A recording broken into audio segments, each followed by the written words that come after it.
Good morning दोस्तों। आज हम चर्चा करने वाले हैं आपसे 11 मई के करंट अफेयर्स के बारे में। वीडियो पूरा देखें, अच्छा लगे तो लाइक और शेयर ज़रूर करें और वीडियो को पूरा देखने का प्रयास किया करिए। ज़्यादातर फ़िलहाल मैं अपने छात्रों के लिए ही करंट डालता हूं, तो आपको तो देखना है ही, ठीक है। और पिछले वीडियो अगर आपने नहीं देखी हैं तो प्लेलिस्ट पर जाइए RDS हॉटस्पॉट की, तो उसको ज़रूर देख लीजिए। तो सबसे पहले शुरू करते हैं। असम के नए मुख्यमंत्री हेमंत बिस्वा शर्मा बने हैं। कौन? असम के नए मुख्यमंत्री हेमंत बिस्वा शर्मा बने हैं। आप जानते हो कि असम, पुदुचेरी, तमिलनाडु, केरला और पश्चिम बंगाल ऐसे कुछ राज्यों में अभी चुनाव हुए थे। इस चुनाव के दौरान हर जगह नए नए मुख्यमंत्री बने हैं। तो यहाँ नए मुख्यमंत्री बन चुके हैं हेमंत बिस्वा शर्मा। वास्तव में ये पहले बीजेपी कांग्रेस के विधायक हुआ करते थे, बाद में बीजेपी में आए हैं। और सर्बानंद सोनोवाल जो अभी तक यहाँ के मुख्यमंत्री हुआ करते थे असम को, उनको रिप्लेस कर दिया गया है और नए मुख्यमंत्री हेमंत बिस्वा शर्मा बन गए हैं।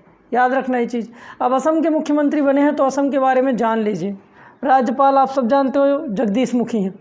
असम के मुख्यमंत्री हैं तो असम की राजधानी दिसपुर है और असम का पुराना नाम कामरूप है। और असम किस लिए चर्चित रहता है? चाय के लिए और तेल के लिए।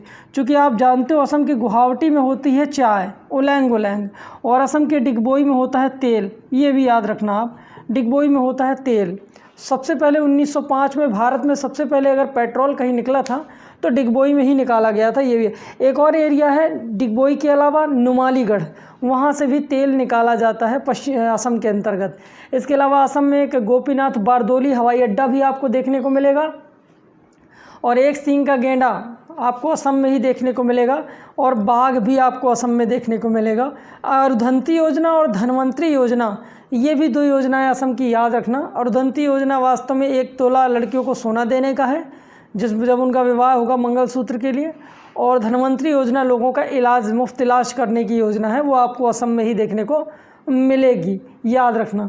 इसके अलावा असम के बारे में और भी जान सकते हो, जैसे यहाँ अम्बुबाची मेला लगता है।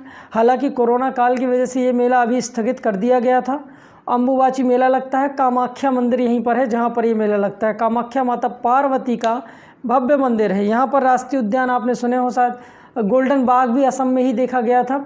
असम में अगर देखा जाए तो काजीरंगा, मनास, पौबिथोरा, आमचांग, गर्म पानी, नवेरी, दिब्रू साइखोवा, प्रोवा रिजर्व, देहिम पटकाईबुम, ऐसे ढेर सारे राष्ट्रीय उद्यान मैंने बताए असम में ही आपको देखने को मिलेंगे। असम की लोहिता नदी पर सबसे लंबा पुल भी बना था 9.5 किलोमीटर, जिस पुल का नाम बदल कर ढोला सादिया पुल नाम था उसका लोहिता नदी पर असम में, लेकिन अब उसका नाम कर दिया गया है वहाँ के संगीतज्ञ के नाम, जिनका नाम है भूपेन हजारिया। और शायद आपको पता हो कि भूपेन हजारिया को नानाजी देशमुख और प्रणब मुखर्जी के साथ पिछले बार भारत रत्न से भी सम्मानित किया गया था, उन्हीं के नाम पर यहाँ के पुल का नाम।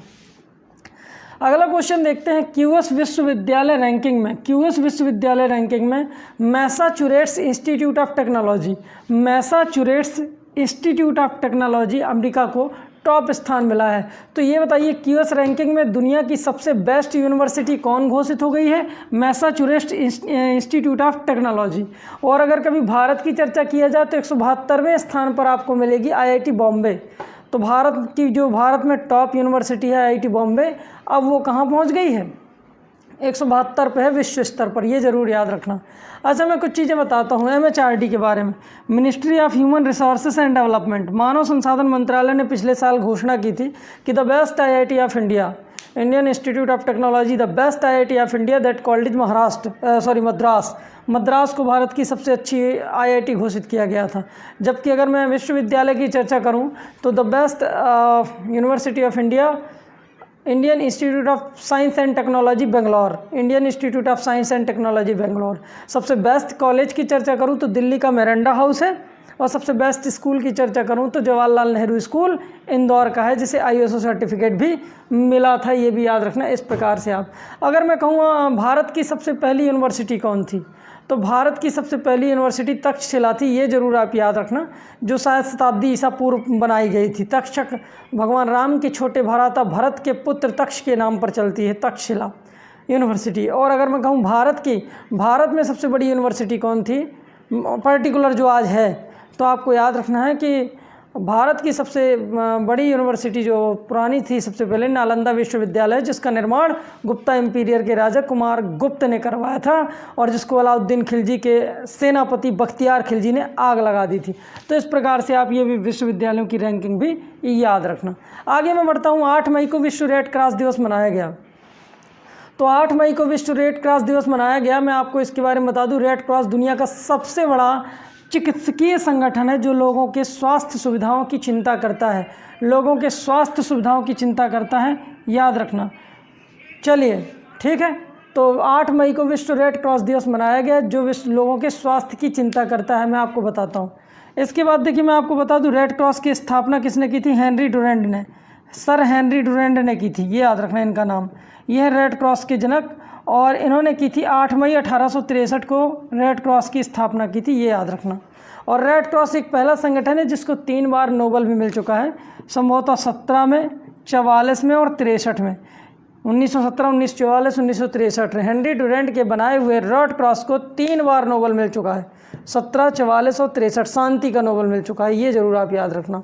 इसके अलावा आप जानते हो रेड क्रॉस का हेडक्वार्टर जिनेवा में है और जिनेवा पड़ता है स्विट्जरलैंड में, जहाँ पर विश्व स्वास्थ्य संगठन का मुख्यालय, विश्व मौसम विज्ञान संगठन का मुख्यालय है और विश्व व्यापार संगठन का भी मुख्यालय है जिनेवा में। स्विट्जरलैंड के जिनेवा में रेड क्रॉस का भी आपको हेडक्वार्टर मिलेगा। अब एक काम करना है, आपको बताना है कि हमने 4 मई को क्या मनाया था और 4 मई का आपको कमेंट बॉक्स पर लिखकर बताना है कि हमने 4 मई को कौन सा दिवस मनाया था। ठीक है, ये आपके लिए क्वेश्चन मैं दे रहा हूँ। ठीक है, चलिए कमेंट बॉक्स पर लिख के दिखाइए। आगे बढ़ते हैं। अगला क्वेश्चन आता है, रोल्स रॉयल इंजन एक समुद्री इंजन है, याद रखना। Roles royal MT-30, roles royal MT-30 एक समुद्री इंजन है। इस इंजन को बनाने के लिए भारत सरकार ने हॉल कंपनी के साथ समझौता किया है और ये एक समुद्री बड़ी बड़ी नौकाओं में यूज होने वाला इंजन है। अब ये इंजन बनाएगी हॉल कंपनी और हॉल कंपनी से इंजन बनाने के लिए भारत सरकार ने इससे समझौता कर लिया है। ठीक है, याद रखना। हॉल मतलब होता है हिंदुस्तान एरोनॉटिक्स लिमिटेड, जिसका हेडक्वार्टर बेंगलोर में है। हॉल मतलब होता है हिंदुस्तान एरोनॉटिक्स लिमिटेड और जिसका हेडक्वार्टर बेंगलोर में है। वैसे बेंगलोर में इंफोसिस का भी हेडक्वार्टर है, बेंगलोर में विप्रो का भी, अजीम प्रेम जी का है ना विप्रो, उसका भी हेडक्वार्टर है। और ISRO, Indian space research organisation, ISRO का भी हेडक्वार्टर आपको कहाँ मिलेगा? बेंगलोर में ही मिलेगा। ये सब चीज़ें आपको बेंगलोर में देखने को मिलेगी। और बेंगलोर किसकी राजधानी है? कर्नाटका की। कर्नाटका की राजधानी बेंगलोर है। और आपको साथ पता होगा कर्नाटक के मुख्यमंत्री 4थी बार बने थे VS येदियुरप्पा और कर्नाटक के राज्यपाल हैं जो बाजूभाई वाला।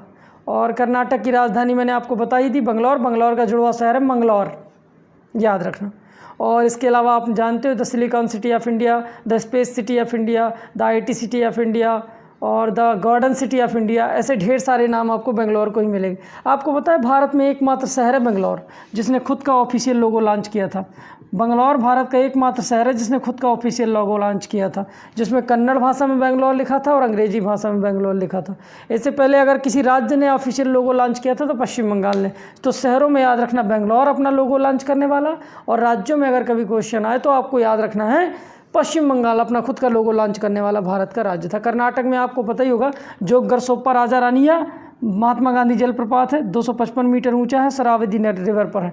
The largest waterfall of India in the situated of Sharavathi river and its height 255 metre, ये ज़रूर याद रखना। तो ये आप भारत का सबसे बड़ा जलप्रपात भी आपको याद रखना है। कहाँ है? जोगरसोप्पा है, शरावती नदी पर। वैसे शरावती वैली भी आपको वहीं पर मिल जाएगी। और इसके अलावा अगर राष्ट्रीय उद्यान की चर्चा करूं मैं कर्नाटक में, तो राष्ट्रीय उद्यान तो आप कर्नाटक में जानते ही हो कौन कौन है। Bandipur Bannerghatta, Nagarhole, Sharavathi valley, Bhadra, Someshwara, Biligiri wildlife sanctuary, Brahmagiri wildlife sanctuary, होली सेट्टी वाइल्ड लाइफ सेंचुरी, ऐसे ढेर सारे राष्ट्रीय उद्यान आपको मिलेंगे। ठीक है, बेंगलोर वाला जो राष्ट्रीय उद्यान है नागरहोले, उसको तितली राष्ट्रीय उद्यान के नाम से भी घोषित कर दिया गया है। वो केवल तितलियों का संरक्षण करता है और हाल ही में उसका नाम भी बदल गया है, नागरहोले राष्ट्रीय उद्यान बेंगलोर का राजीव गांधी नेशनल पार्क। ये क्वेश्चन करंट का है तो याद रखना। आगे बढ़ते हैं क्वेश्चन। पश्चिम बंगाल विधानसभा के अध्यक्ष विमान बनर्जी बने हैं। तो भाई पश्चिम बंगाल विधानसभा अध्यक्ष बन गए हैं विमान बनर्जी। तो मैं आपको बता दूँ अभी हाल ही में पश्चिम बंगाल में तृणमूल कांग्रेस TMC पार्टी की सरकार आई है और तीसरी बार अगर मुख्यमंत्री बनी है तो उनका नाम है ममता बनर्जी। और ममता बनर्जी ने वहाँ पर किसको बना लिया है अपना विधानसभा अध्यक्ष? विमान बनर्जी को बना लिया। किसको बना लिया? विमान बनर्जी को। तो ममता बनर्जी और विमान बनर्जी मिलते जुलते शब्द हैं तभी बने हैं। चलिए अब आगे मैं आपको बता दूं कि पश्चिम बंगाल जो है, पश्चिम बंगाल, इसकी राजधानी कलकत्ता या कोलकाता है, आपको पता होगा, और हुगली नदी के तट पर बसा है कलकत्ता। सबसे प्रदूषित शहरों की श्रेणी में भी हमारा कलकत्ता आता है। और ये भी याद रखना कि कलकत्ता के पास से जो हमारी गंगा नदी गुजरती है वो वास्तव में हुगली गुजरती है, वहाँ पर आर्सेनिक की मात्रा आपको सबसे ज़्यादा देखने को मिलेगी। किसकी मात्रा? आर्सेनिक की मात्रा आपको सबसे ज़्यादा वहाँ पर देखने को मिलेगी। और इसके अलावा अगर मैं आपको बताना चाहूँ कि जो हमारा पश्चिम बंगाल है, पश्चिम बंगाल में आपने सुंदरवन डेल्टा, तो Sundarban delta is the largest delta of the world in the situated of Ganga and Brahmaputra river. तो गंगा और ब्रह्मपुत्र नदी द्वारा सुंदरवन डेल्टा दुनिया का सबसे बड़ा डेल्टा। वैसे राष्ट्रीय उद्यान भी है सुंदरवन, आपको पता होगा, सुंदरी नाम की मैग्रू वनस्पति पाई जाती है वहाँ पर। और भी राष्ट्रीय उद्यान है जैसे सिंगलीला राष्ट्रीय उद्यान, बक्सा नेशनल पार्क, गोरुमारा, जल्दापारा, ऐसे ढेर सारे राष्ट्रीय उद्यान आपको कहाँ पर देखने को मिलेंगे? पश्चिम बंगाल में। अच्छा, पश्चिम बंगाल में एक ब्रिज का नाम जरूर याद रखना, हावड़ा ब्रिज। 1936 में हावड़ा ब्रिज का निर्माण किया था अंग्रेजों ने हुगली नदी पर। आज ये पर्यटन के लिए चर्चित है और हावड़ा ब्रिज एकमात्र ब्रिज है इस देश दुनिया का जो बिना नट बोल्ट का बना हुआ है, और इसका नाम रविंद्रनाथ टैगोर के नाम पर पड़ा है, रविंद्रन ब्रिज। रविंद्रन ब्रिज, ये जरूर आप याद रखना, इसका नाम है रविंद्रन ब्रिज। तो हावड़ा ब्रिज, क्लियर? चलिए, तो ये सब चीज़ें आपको पश्चिम बंगाल से देखने को मिल जाएंगी। ये याद रखना कि पश्चिम बंगाल में 42 हैं लोकसभा विधानसभा सीट, 42 हैं लोकसभा सीटें, 16 हैं राज्यसभा सीटें और 140 हैं विधानसभा सीटें। और आपने किंगफिशर सुना होगा, पश्चिम बंगाल का राज्य पक्षी आ चुका है एग्जाम में। किंगफिशर पश्चिम बंगाल का राज्य पक्षी है और डेविल पश्चिम बंगाल का राजकीय वृक्ष है। शांति निकेतन की स्थापना भी रविंद्रनाथ टैगोर ने वहीं बंगाल में ही की थी। और स्वयं सिद्धा योजना भी बंगाल सरकार ने शुरू करी थी ह्यूमन ट्रैफिकिंग को रोकने के लिए। ये सब चीज़ें याद रखना। अगला क्वेश्चन देखते हैं। विश्व प्रवासी पक्षी दिवस 8 मई को मनाया गया। तो विश्व प्रवासी पक्षी दिवस, प्रवासी पक्षी दिवस का अर्थ होता है माइग्रेट बर्ड। ऐसे पक्षी जो किसी विदेश से भारत में घूमने आते हैं, उचित समय के बाद चले जाते हैं, ऐसे पक्षी प्रवासी पक्षी कहलाते हैं। उनका दिवस हर साल 8 मई को भारत विश्व में मनाया जाता है। अच्छा, प्रवासी पक्षी माइग्रेट करते क्यों हैं, आते क्यों हैं, इसका भी कारण जान लीजिए। देखिए, भोजन के लिए, आवास के लिए, भीड़ से बचने के लिए, प्रजनन से बचने के लिए, अनुकूल परिस्थितियों के लिए हमारे यहाँ प्रवासी पक्षी आते हैं। एग्जाम्पल मैं आपको देता हूँ। क्या आपने सुना है राजस्थान के भरतपुर जिले में घाना पक्षी विहार राष्ट्रीय उद्यान है, जिसे आप अपनी भाषा में केवलाडियो भी कहते हो। वहाँ केवलाडियो में साइबेरिया, रसिया के साइबेरिया से 9400 किलोमीटर यात्रा करके साइबेरियन सारस भारत आते हैं। तो ये हो जाते हैं प्रवासी, फिर कुछ समय रहते हैं यहाँ पर ठंडियों में और फिर वापस चले जाते हैं। ऐसे होते हैं प्रवासी पक्षी। इनके संरक्षण को दुनिया को बताने के लिए हर साल मनाया जाता है 8 मई प्रवासी पक्षी दिवस। हमारे यहाँ पक्षी जो सबसे बड़े the greatest ornithologist of India अगर कहा जाए तो हमारे सलीम अली है, और Salim Ali bird life sanctuary आपको गोवा में मिलेगी। ये भी आप याद रखना। क्या आपको पता है कि भारत का राज्य पशु मोर है? और मोर का वैज्ञानिक नाम होता है पावो क्रिस्टेटस। 1962 में मोर को भारत का राज्य पक्षी बनाया गया। क्या आपको पता है मध्य प्रदेश का राजकीय पक्षी क्या है? मेघदूत है, मेघदूत। और मेघदूत को जो है, मेघदूत का वैज्ञानिक नाम होता है, साहे बुलबुल भी कहते हैं, इसका वैज्ञानिक नाम होता है पैराडाइज फ्लाइंग कैचर। तो ये 2 पक्षी जरूर याद रखना। दुनिया का सबसे बड़ा पक्षी है ऑस्ट्रिच, जिसे आप शुतुरमुर्ग कहते हो, और ये पाया जाता है अफ्रीका के कालाहारी मरुस्थल में, ऑस्ट्रिच। एमू और कोकाबर्रा पक्षी आपको ऑस्ट्रेलिया में देखने को मिलेंगे, ये भी याद रख सकते हो। और अल्बाट्रास, जिसके पंखों का फैलाव सबसे ज़्यादा होता है, 12-12 फीट के समुद्री पक्षी होता है, ये भी आ जाता है। हॉमिंग बर्ड सबसे छोटा पक्षी है, ये भी याद रख सकते हो। हॉमिंग बर्ड सबसे छोटा पक्षी माना जाता है। और ऐसे पक्षियों के बारे में ढेर सारे क्वेश्चन आपसे बनेंगे। एक बहुत काम की चीज़ बताता हूँ। हड्डियों के पक्षियों की हड्डियाँ पोरस होती हैं, छिद्रित होती हैं। तो जब ये सांस लेते हैं तो हड्डियों में हवा भर जाती है, और जिससे इनका हर शरीर हल्का हो जाता है और उड़ने में आसानी होती है। ये भी आप पक्षियों से रिलेटेड याद रखना। चलिए आगे बढ़े। ग्नेथोस्टोमेटा होते हैं पक्षी, अर्थात उनके जबड़े तो होते हैं, जबड़े नहीं होते, जबड़े की जगह चोंच होती है, इन्हें एक ग्नेथोस्टोमेटा कहते हैं। हम लोग ग्नेथोस्टोमेटा है चूँकि हमारे जबड़े हैं। आगे बढ़ते हैं। गोवा राज्य के लोकायुक्त अंबादास हरिभाऊ को बनाया गया। देखिए, गोवा राज्य के नए लोकायुक्त बन गए हैं अंबादास हरिभाऊ। तो पहले तो आप ये जान लीजिए कि अभी गोवा में जो मनोहर पारिकर थे, गोवा के बहुत अच्छे मुख्यमंत्रियों की श्रेणी में आते थे, उनका हाल ही में निधन हो गया था। तो प्रमोद सावंत को गोवा का राज्यपाल, गोवा का बनाया गया था मुख्यमंत्री, प्रमोद सावंत को। और अभी लोकायुक्त भी नए चुन गए हैं। प्रशासनिक अधिकारियों पर, सरकारी कर्मचारियों पर नकेल कसने के लिए, उन्हें भ्रष्टाचार और रिश्वतखोरी से बचाने के लिए, रोकने के लिए, सज़ा दिलाने के लिए हर राज्य में लोकायुक्त का गठन हो रहा है। तो ये लोकायुक्त होता है। और आपको शायद पता होगा भारत में लोकपाल का गठन हुआ था और पहले लोकपाल बने थे पीसी घोष, प्रमोद चंद्र घोष। और लोकपाल को भारत में बनाने में सबसे बड़ा श्रेय किसी का जाता है? तो आधुनिक गांधी का जाता है। आप जानते हो आधुनिक गांधी कौन है? कमेंट बॉक्स पर आपको ये लिख कर दिखाना है कि भारत में जो लोकपाल बना था भ्रष्टाचार को रोकने के लिए, वो लोकपाल जिसके पहले अध्यक्ष बने थे पीसी घोष। आपको ये बताना है कि भारत में सबसे पहले लोकपाल लेकर कौन आया? हिंट देता हूँ, उन्हें आधुनिक गांधी कहते हैं। ये क्वेश्चन आपको कमेंट बॉक्स पर लिख कर दिखाना है। देखते हैं कौन देते हैं। कुछ लोग भर देते हैं, जैसे एक मुस्कान तिवारी कमेंट देती है, और लकी भी देता है कमेंट, और सेवी देती है कमेंट। बस 2-3 ही लोग कमेंट देते हैं। मैं इन्हीं तीनों लोगों के पढ़ता हूँ, कोई कमेंट नहीं देता, या तो फिर आप देखते नहीं हो, देखते हो 1 सेकंड और आगे बढ़ जाते हो। तो 3 ही लोग कमेंट्स देते हैं, मुस्कान, सेवी और लकी। अब आप लोगों को भी देना है, सबको उचित है, दिया करिए कमेंट। चलिए आगे बढ़ते हैं। गोवा राज्य के हो गया लोकायुक्त। अब गोवा के बारे में आप बताइए। गोवा की राजधानी क्या है? पणजी है। आप सब जानते हो पणजी मांडोवी नदी के तट पर है। कर्नाटक से जब ये नदी निकलती है तो इस नदी को महादायी नदी कहा जाता है। ये सब पश्चिम की ओर बहने वाली नदियाँ हैं, जैसे नर्मदा, ताप्ती, मांडोवी, जुआरी, कुंती पूजा, भरत पूजा, माही, ये सारी नदियाँ पश्चिम की ओर बहती हैं और अधिकांश नदियाँ पूरब की ओर बहती हैं, बड़ी बड़ी। तो ये जरूरी याद। समुद्री विज्ञान अनुसंधान केंद्र और जल अनुसंधान केंद्र का मुख्यालय भी पणजी में मिलेगा। और मावलिंग नेशनल पार्क आपको गोवा में मिलेगा। मावलिंग, जिसको महावीर नेशनल पार्क भी कहते हैं, सफ़ेद चूहों के लिए चर्चित है। 19 दिसंबर मनाया जाता है गोवा लिबरेशन डे। क्यों? 19 दिसंबर 1961 को गोवा पुर्तगालियों से आज़ाद हुआ था। और इसके अलावा 30 मई 1987 को गोवा भारत का 25वां राज्य बना था। 30 मई 1987 को गोवा भारत का 25वां राज्य बना था। तो ये आपको याद रखना है, 30 मई 1987 को गोवा, इसलिए 30 मई मनाया जाता है गोवा स्थापना दिवस। और अगर मैं आपसे पूछूँ 18 जून को क्या है, तो ये कमेंट बॉक्स में आपको लिख कर दिखाना है कि कमेंट बॉक्स में बताइए 18 जून को क्या मनाया जाता है। कल मैं बताऊंगा अगर आपसे नहीं बनेगा तो 18 जून को क्या मनाया जाता है। वैसे मैं ही बता दे रहा हूँ, 18 जून को मनाया जाता है गोवा क्रांति दिवस। Goa the smallest state of India by the area wise, सबसे छोटा राज्य गोवा, और उत्तर में इसके महाराष्ट्र, दक्षिण में इसके कर्नाटक है। 2 राज्यों से ढका हुआ है गोवा, याद रखना। और गोवा में प्रतिशत आबादी सबसे ज़्यादा है और आरक्षण मुक्त है गोवा। अगला क्वेश्चन देखते हैं अपन। महाराणा प्रताप की जयंती बंगाल 2021 एन इलेक्शन डायरी पुस्तक दी हल्डर ने रची। तो पहले तो ये जान लो कि Bengal 2021 an election diary, Bengal में अभी चुनाव हुआ था, नरेंद्र मोदी और ममता बनर्जी को लेकर के कंट्रोवर्सी हुई थी। इस पुस्तक में दीप हल्डर ने इसी के बारे में बताया है, याद रखना। और यहाँ पर आपको याद रखना कि बंगाल की राजधानी कलकत्ता है। कलकत्ता हुगली नदी के तट पर बसी हुई है। आप जानते हो हुगली नदी पर हावड़ा ब्रिज बना हुआ है, बिना नट बोल्ट का एकमात्र ब्रिज है हावड़ा ब्रिज, जो आज पर्यटन के लिए खुला हुआ है। और इस हावड़ा ब्रिज का नाम हो गया है Ravindran bridge.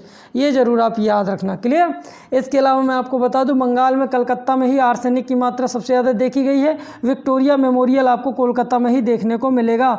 The largest Kali temple in the situated of Calcutta city, Victoria Kali temple भी आपको यहीं पर मिलेगा। विक्टोरिया मेमोरियल भी आपको बंगाल में ही देखने को मिलेगा। Sundarban delta is the largest delta of the world in the situated of Ganga and Brahmaputra rivers, दोनों के बीच में। सुंदरी नाम के वृक्ष भी आपको यहाँ पर देखने को मिलेंगे।